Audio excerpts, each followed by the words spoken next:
আমি একেবারে হাঁপিয়ে উঠেছি। ওখানে কি মানুষ পাস করতে পারে? কত সুন্দর এই কলকাতার শহর। এই কলকাতার শহরের মতো জায়গা না হলে মানুষ পাস করতে পারে?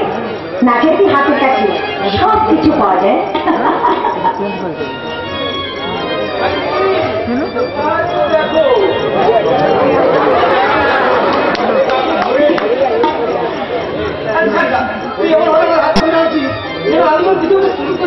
হ্যাঁ ঠিক তাই। এবার তোর বিচার করতে হবে। তোমাকে পরিচয় করি, এ হচ্ছে আমার বন্ধু হিমাংশু রায়চৌধুরী, ব্যারিস্টার রায়চৌধুরীর একমাত্র ছেলে। এই কলকাতা কলেজে আমরা দুজনে একসঙ্গে পড়াশোনা করেছি। আরে টাকা পয়সা বাড়ি গাড়ি বিরাট সম্পত্তির মালিক আমার এই বন্ধু। তুই কিন্তু বন্ধু বাড়িও বলছিস না হিমাংশু, যা সত্যি সেটাই আমি মিডির কাছে প্রকাশ করছি। নমস্কার হিমাংশু। নমস্কার। এবার আসামির বিচার করতে হবে। আসামি? আসামি অপরাধ কি? অপরাধ আমাদের বিয়ের নেমন্তন্নতেও উপস্থিত না হওয়া। বিচার পরিবার বলে মহামান্য বিচারের নেবার আমার একটু আর্জি আছে। মীর ভাই বলুন। আমাদের পরিবারের দিন আমাদের বিশেষ করে 7 দিনের জন্য দিল্লি যাইতে হয়। তাই নিমন্ত্রণ পাইয়াও আমি বিবাহ বছরে উপস্থিত হইতে পারি না।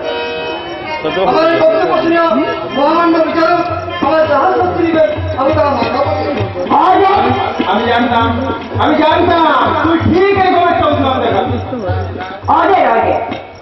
আসামির বক্তব্য শুনিয়া আসামিকে সংসার দণ্ডবিধি ধারা অনুযায়ী আসামিকে এই শাস্তি দেওয়া হইল যে আগে হইতে আসামিকে এই বাড়িতে মাঝে মাঝে পদার্পণ করিয়া কিছু জলগ্রহণ করিয়া যাইতে ঠিক শাস্তি হয়েছে। কিরে এবার জব্দ হলি তো? হিমাংশু বাবু আপনি একটা দুটো গল্প কিছু করে সময়টা কাটবে। আমারও সময়টা কাটবে, হয়তো একা থাকি তো ভালো লাগে না। কেন হয়তো আপনার স্ত্রী নেই? আমার মতো অবদান বলা বাংলাদেশের কোনো মেয়েই মারা যাবে না। কেন? আমি তো সুন্দরের মতো সব তাই করে আছি যে আমার মতো নজর দিচ্ছি তোমার হিংসা হচ্ছে মনে হচ্ছে। ঠিক আছে ঠিক আছে, আপনি বলে ফেলুন, আমি আপনাকে সুন্দর মেয়ে খুঁজে দেবো। ঠিক আছে?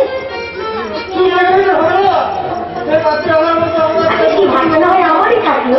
তবে তোর পছন্দ হলে আমারটাকে নিয়ে যেতে পারে। আরে কেন পারবো না? তবে আপনি তোমরা কথা বলো, আমি তোমাদের জন্য চা যাবো। আমাদের সময় খুব কম, আমাদের এখনই সে কি আজ প্রথম আপনি আমাদের বাড়িতে একটু চারটা খাবার খেয়ে দেবেন না? আজ চলে গেল না আমি তো একটু চা খেয়ে যা, আমার সময় খুব কম।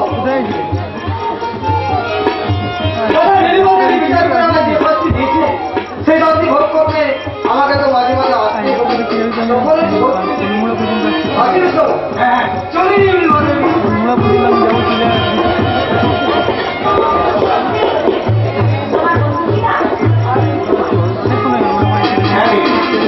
বড় লোকের ছেলে, কিন্তু জানো ওর মনে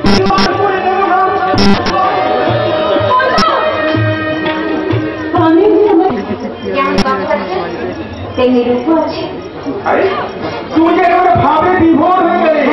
আরে আমার কথা ভুলে গেলে বুঝি এই বন্ধু চা জল খাবার না খেয়ে চলে গেল বলে আমার তো বন্ধ থাকবে না।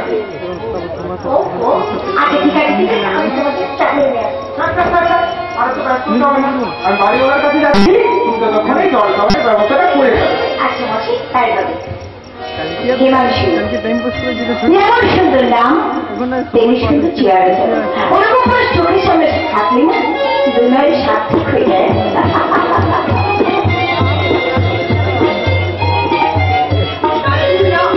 তোর শব্দ বলছি সার্থক হবে না? দাদা তুমি আমি দাঁড়িয়ে কত ভালো হতো। তুমি নিশ্চয়ই আছে ওদের বাড়িতে দাদা এসে বলতে নাকি করবো মোবাইল করে এখানে ঠিকানা আমাকে নিশ্চয়ই জানাবি। দাদা তাহলে সবার অফিস থেকে ঠিকানা নেই আমাকে এখানে আসতে হবে। দাদা কি করবো বলেন মতো সবচেয়ে না এই উঠতে একটু ঝামেলা। তারপর তুই কলকাতা শহর এখন কেমন লাগছে? তোমার খুব ভালো লাগে না, এখানে আমি এক মুহূর্ত থাকতে চাই না। দাদা আমার কোথায়? একটু বাইরে আছে, এখন ফিরে আসছে। দেখা করবি হলো তুই ভেতর চলে যাবে। তার আগে আমি তোকে কয়েকটা প্রশ্ন জবাব চাই। দাদা তুমি প্রশ্ন? কি কথা?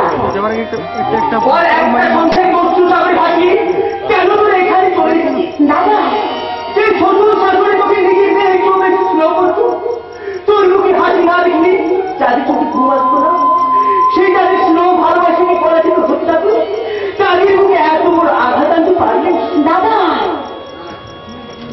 তুই না শিক্ষিতা, তোকে না আমার উপযুক্ত মন করে গর্ব অনুভব করতাম, কিন্তু এই তোর শিক্ষা, যে শিক্ষায় তোর শাশুড়িকে ভাবটা দিতে শ্বশুরকে কটু কথা বলছি, এমনকি ছোট ভাইয়ের মতো ব্যবহারের নামে অপবাদ করছি তো। দাদা চমৎকার সভ্য সমাজের শিক্ষিতা, ঠিক ঠিক রহিম আর শতধিক তোর শিক্ষা কি? দাদা আমাদের মা আর ঠাকুমা সারা জীবন শ্বশুর বাড়িতে কাটিয়ে শ্বশুর শাশুড়ি স্নান করে গেছে, আর তুই কিনা সেই বাড়ির মেয়ে হয়ে পবিত্র বংশী কলঙ্কে কালি মাখিয়ে দিচ্ছি। দাদা দাদা তুমি আমার শ্বশুর শাশুড়িকে চেনো না, তাই এইসব কথাগুলো বলতে পারছো? তোর তুই আমি তাদের ভালো করে চিনি। মন্দির দেবতা থাকি, তাকে সকলে প্রণাম করি, কিন্তু সেই দেবতার প্রাণী সারা জায়গা বলি চাই কাউকে এক কৃষ্ণ সাধনা, তোর প্রাণী সেই সাধনার অভাব, তাই তুই দেবতাকে চিনতে ভুল করেছিস। দাদা দেবতাকে চিনতে তুই চোখ থেকে রবীন্দ্র চশমাটা খুলে অল্প দৃষ্টি দিয়ে দেয়। দাদা শ্বশুর শাশুড়ি তোর জীবনের ফুল, আর তুই সার করে বেশি সভ্যতা এই সবই ফুল। ওই আরে হ্যাঁ ফুল, আর আমি তো সেই ফুলকে ফুলে পরিণত করি, তোকে সঙ্গী করে নিয়ে যাবো সেই শস্য সামরা চন্ডিকার সামনে, সেখানে গিয়ে তুই তাদের পায়ে ফেলে খাওয়াতে, আরে কোনোদিনের মধ্যে আমি তাদের খাওয়াতে তারাই মুসলিমকে খাওয়া করবে না দাদা আমি সেখানে কিছুতেই ফিরে যেতে পারবো না। কেন পারবি না? চারিদিকে ঝোপ জঙ্গল, বড় বড় পুকুর, বর্ষায় কাদা। না দাদা না, আমি আমি পারবো না দাদা, আমি পারবো না। ভুল করিস নি বোন, ভুল করিস নি। স্বর্গ যদি কোথাও থাকি ওই গ্রামে কি আছে? রবীন্দ্রনাথ, রবীন্দ্রচন্দ্র, সত্যেন্দ্রনাথ ওই গ্রামকে ভালোবেসে গ্রামকে গান আরে কত কবিতা লিখেছি, আর এখানে তুই যা দেখছিস এসব শুধু ধার করে যাচ্ছে ওই প্রকৃতি চেপে রেখে এখানে সকলে আছে আর নীরবে নির্ভীক চোখের জল ফেলে। দাদা তুমি তাই গ্রামের মানুষরা কেমন স্বাধীনভাবে জীবন কাটায়, শত দুঃখ কষ্টের মাঝেও তারা হাসতে পারে। দিদি মনে করে দেয় বিপদে দিদি একে অপরের পাশে এসে দাঁড়ায়, মনে করে দেয় নতুন ধান উঠলে কেমন নবান্ন উত্তম সময় ডেকে উঠে, আমার পোষ পার্বণে প্রিয়জনদের মুখে পরম আবার চলে দেয়। দাদা তুই চুপ কর দাদা, তুই চুপ কর। আমার কাছে সব কথা বলার আমার শুনতে অস্বস্তি লাগছে। আমি সত্যি ফিরে যাবি না? না দিদি আজ তুই যে ভুল করছিস একদিন করে ফুল ফেলে যাবি, সেদিন হাজার চেষ্টা করলেও এই ফুলের তুই সংশোধন করতে পারবি না। দাদা ওই বোন একটা সংসারকে কান্নায় ভরিয়ে আরেকটা হাসির সংসার করা যায় না, ওই অন্যকে কাঁদালে কি নিজেকেও একদিন কাঁদতে হবে? দাদা নিজেকেও একদিন কাঁদতে হবে। দাদা করি মেয়েদের পরম তীর্থস্থান শ্বশুরবাড়ি, সেই তীর্থস্থানকে উপেক্ষা করে শ্বশুর শাশুড়িকে কাঁদিয়ে নিজেদের সুখের জন্য যারা নতুন সংসার পাবে তারা কোনোদিন সুখী হয় না, কোনোদিন সুখী হতে পারে না। দাদা দাদা না না না, তুমি কিছুতে গ্রামের কথা বলে আমার মনে দুর্বলতা চাকি আমাকে কিছুতে নিয়ে যেতে পারবে না।